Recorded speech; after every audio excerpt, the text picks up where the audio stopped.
அஸ்ஸலாமு அலைக்கும். Hi guys, இன்றைக்கி பார்த்தீங்கன்னா வெந்தய சாப்பாடு ரெசிபி எப்படி செய்யலான்னு பார்க்கலாம் வாங்க. இதுக்கு குக்கரில் நல்லெண்ணெய் ஆட் பண்ணிக்கலாம்.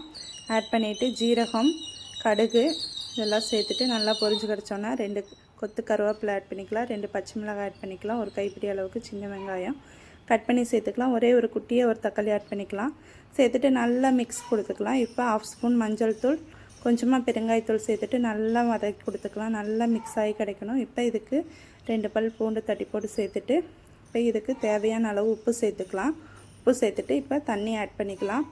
தண்ணி ஆட் பண்ணிவிட்டு இப்போ ரைஸ் சேர்த்துக்கலாம். நல்லா கொதிச்சு வந்தோன்னா ரைஸ் சேர்த்துட்டு நல்லா கலந்து கொடுத்துக்கலாம். இதுக்கு பார்த்திங்கன்னா 1 டம்ளர் ரைஸ்னால் 1/4 டம்ளர் பாசிப்பருப்பு, அதுக்கு கொஞ்சம் கம்மியாக வெந்தயம் அதெல்லாம் ஆட் பண்ணிவிட்டு ஒரு 1/2 அன் ஹவர் ஊற வச்சு எடுத்துக்கலாம். இப்போ கொஞ்சமாக மல்லி இலை தூவிட்டு நல்லா கலந்து கொடுத்துட்டு குக்கர் க்ளோஸ் பண்ணிக்கலாம். நல்லா ஒரு 3 விசில் விட்டு எடுத்துக்கலாம். சைட் பை பார்த்திங்கன்னா இதுக்கு சூப்பரான ஒரு காம்பினேஷன் பார்க்கலாம். இதுக்கு பேனில் ஆயில் சேர்த்துட்டு கடுகு உளுந்த பருப்பெல்லாம் சேர்த்துட்டு நெக்ஸ்ட்டு கருவேப்பிலையெல்லாம் கொஞ்சம் அதிகமாகவே சேர்த்துக்கலாம். இப்போ வரமிளகா ஆட் பண்ணிக்கலாம்.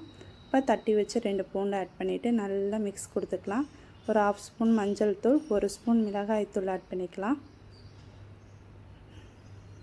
மிளகாய்த்தூள் ஆட் பண்ணிவிட்டு நல்லா மிக்ஸ் கொடுத்துக்கலாம். கொடுத்துட்டு கொஞ்சமாக இதுக்கு தேவையான அளவு உப்பு சேர்த்துக்கலாம்.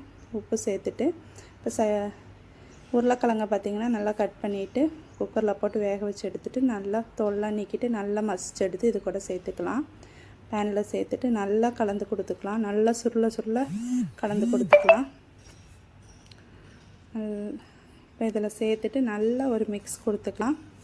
பாருங்கள், இந்தளவுக்கு சூப்பராக மிக்ஸ் கொடுத்துக்கலாம். இதுக்கும் இந்த சாப்பாட்டுக்கும் சூப்பராக இருக்கும். இப்போ பாருங்கள், சூப்பராக சாப்பாடு ரெடி ஆயிடுச்சு. கண்டிப்பாக ட்ரை பண்ணி பாருங்கள். தேங்க்யூ.